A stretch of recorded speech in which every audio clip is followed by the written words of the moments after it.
En marzo de 1953 se gradúa de médico con una tesis sobre alergia. La familia está feliz. Es llamado al servicio militar obligatorio, pero lo declaran no apto. Entonces comunica a sus padres una decisión irreversible. Se va a Venezuela a reunirse con Granado. En julio parte para su segundo viaje.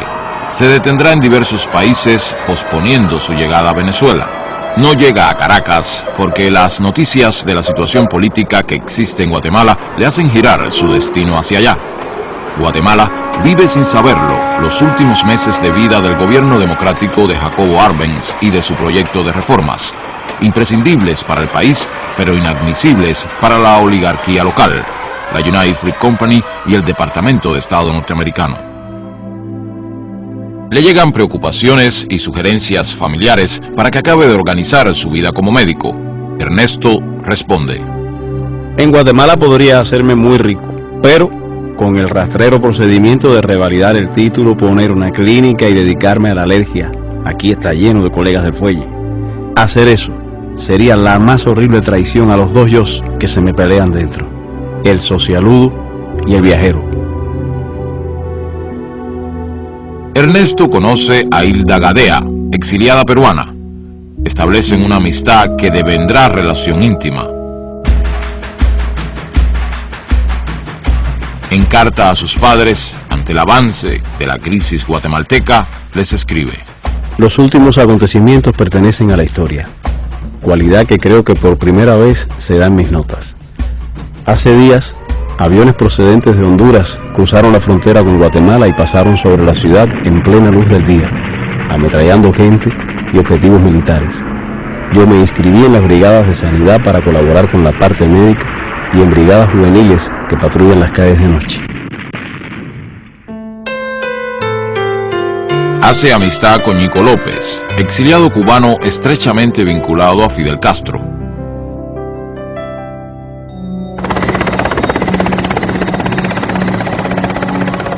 Finalmente, se produce el trágico desenlace que Ernesto resume así. En la noche del domingo 28 de junio, el presidente Arbenz hizo la insólita declaración de su renuncia.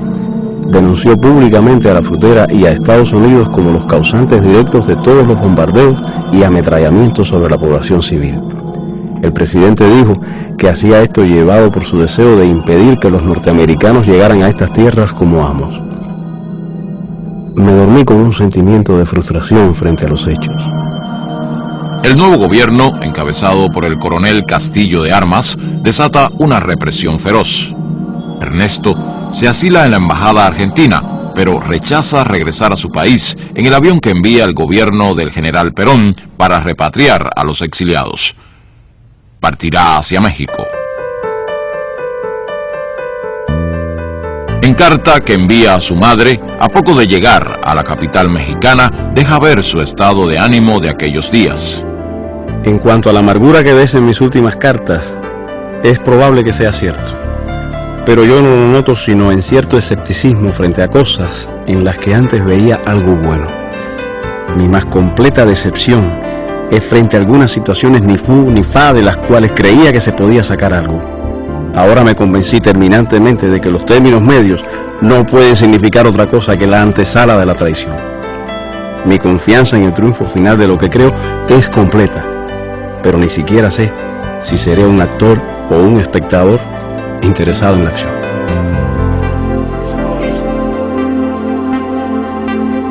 Hilda Gadea llega a México y reanudan sus relaciones. Se reencuentra con Ñico López y a través de él conoce a Raúl Castro. Este acaba de llegar de Cuba después de salir de la cárcel amnistiado junto con todos los participantes en el asalto al cuartel Moncada. Poco después, Fidel Castro arribará a la capital mexicana. Viene a organizar la lucha insurreccional contra la dictadura que gobierna su país. Ernesto ya sabe de la situación cubana como para tener deseos de conocer al dirigente revolucionario más importante de su joven generación. Frente al Galveston, en ese edificio que tú me recuerdas ahora que es el número 6, ahí con el tiempo llegamos a tener un apartamento también nosotros. No, en ese edificio debajo o cerquita de él hay un restaurante. en ese restaurante, en el mes de julio del año 55, donde se sostiene esa entrevista entre Fidel y el Che, que yo participo, y de donde el Che decide unirse a nosotros. Por eso Fidel dice que el Che y yo fuimos los primeros en formar parte de la lista de los futuros expedicionarios. La conversación en la que Fidel Castro y Ernesto Guevara inician su amistad queda reseñada en el diario de este. Un acontecimiento político es haber conocido a Fidel Castro, el revolucionario cubano, muchacho joven, inteligente, muy seguro de sí mismo y de extraordinaria audacia. Creo que simpatizamos mutuamente. En agosto de 1955 contrae matrimonio con Hilda. En febrero de 1956 les nace Hildita. Para esa fecha ha comenzado su preparación física como futuro guerrillero. Será el teniente médico de la expedición. La férrea voluntad, ayudada por la altura y el clima seco de Ciudad México, harán posible que su asma no lo invalide en los meses de entrenamiento. Alberto Bayo es oficial del Ejército Republicano Español y principal instructor de los expedicionarios, lo califica en un reporte como el mejor de todos. Ernesto, el médico, Guevara, el argentino, esas identidades se irán disolviendo en su convivencia con los cubanos. Se le identificará entonces con una interjección breve y afectuosa: el Che. El Che ha dejado carta a su madre que se enviará después de la salida. Para evitar patetismos premortem, esta carta saldrá cuando las papas quemen de verdad. Y entonces sabrás que tu hijo, en un soleado país americano, se puteará a sí mismo por no haber estudiado algo de cirugía para ayudar a un herido. Y la lucha será de espaldas a la pared, como en los himnos, hasta vencer o morir. Te besa de nuevo, con todo el cariño de una despedida que se resiste a ser total. Tu hijo, el Che.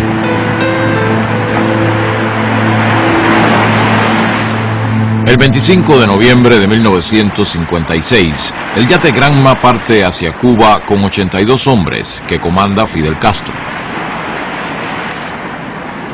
Al amanecer del 2 de diciembre, los expedicionarios pasan del Granma al Pantano y el Mangle de la costa sur del oriente cubano. El Che desembarca sufriendo un ataque de asma. La presencia del yate es informada a los mandos militares de la región. La movilización de tropas hacia el lugar es rápida y eficiente.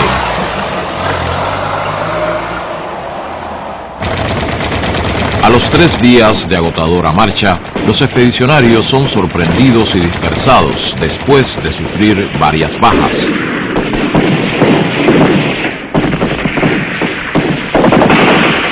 El desorden de la retirada es de tal magnitud que todo parece que va a terminar en el comienzo. El ejército los persigue durante días. Muchos de los que se entregan o capturan son asesinados.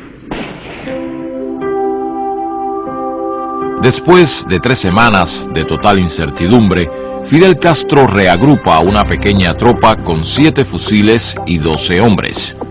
El Che Guevara es uno de ellos.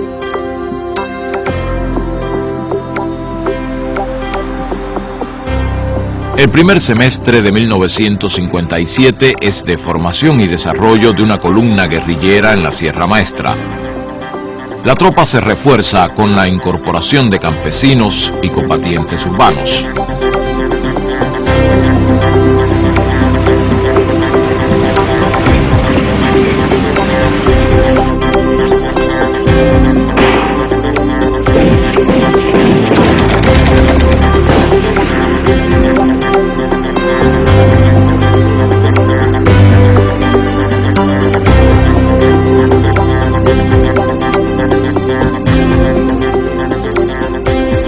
El Che está preparado psicológicamente para adaptarse a las más duras exigencias de la vida guerrillera, pero el asma se le presenta implacable. A pesar de esta, es el médico de la columna y de los campesinos de la zona y se destaca como combatiente. En julio, Fidel decide crear una segunda columna guerrillera y nombra al Che comandante de la misma. La dosis de vanidad que todos tenemos dentro hizo que me sintiera el hombre más orgulloso de la tierra ese día. Hoy aprovecho la oportunidad de la visita de un periodista cubano para dar al pueblo de Cuba el primer saludo que tengo oportunidad de dar, de un pueblo que he decidido defender, conociendo solamente a través de la acción y del pensamiento de nuestro jefe Fidel Castro. Los meses que siguen le permiten desplegar su capacidad organizativa, su valor e inteligencia como jefe guerrillero y una especial sensibilidad humana y política para las relaciones con el campesinado. Aquí Radio Rebelde, órgano del movimiento revolucionario 26 de julio y del Ejército Rebelde. En agosto de 1958, el Ejército Rebelde derrota la ofensiva del ejército batistiano en las montañas orientales. Fidel decide lanzar inmediatamente una contraofensiva, enviando 2 columnas de sus combatientes hasta las montañas del centro de la isla. Una es comandada por Camilo Cienfuegos, la otra por Ernesto Guevara.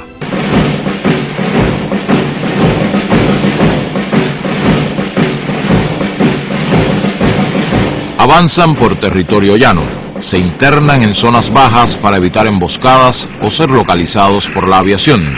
Padecen hambre, sed, llagas y agotamiento hasta el límite de lo soportable. La columna recorre más de 600 kilómetros en 46 días. Antonio Maceo, columna 2, Antonio Maceo, desde el frente norte de las villas. Efectivamente, Camilo, aquí te copiamos 100%. A mediados de octubre ya están en el centro de la isla. Inmediatamente coordinan y unifican acciones con las organizaciones revolucionarias que actúan en la región. La autoridad política y militar del Che y Camilo es indiscutible. El prestigio nacional se torna leyenda. El Che encabeza en el centro del país la ofensiva final contra la dictadura. Comanda a las tropas rebeldes que atacan Santa Clara, capital provincial, y a un tren blindado que transporta importante cargamento de armas para el ejército.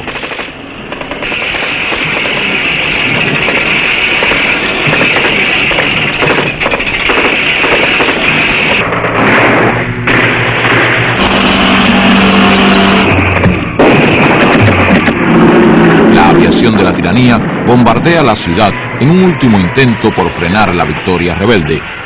La guarnición del tren se rinde. Tras 4 días de combate, Santa Clara es tomada. En La Habana, estos acontecimientos precipitan la fuga de Batista y el desmoronamiento total del régimen. El Che es aclamado como héroe por la población de la ciudad, pero no se asentará en ella. Fidel, desde las afueras de Santiago de Cuba, les ordena a él y a Camilo Cienfuegos avanzar hacia la capital.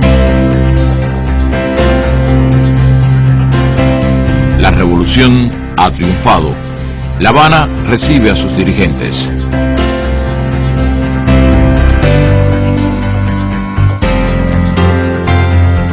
Ernesto Guevara, que acaba de entrar por primera vez en la capital cubana, es uno de ellos.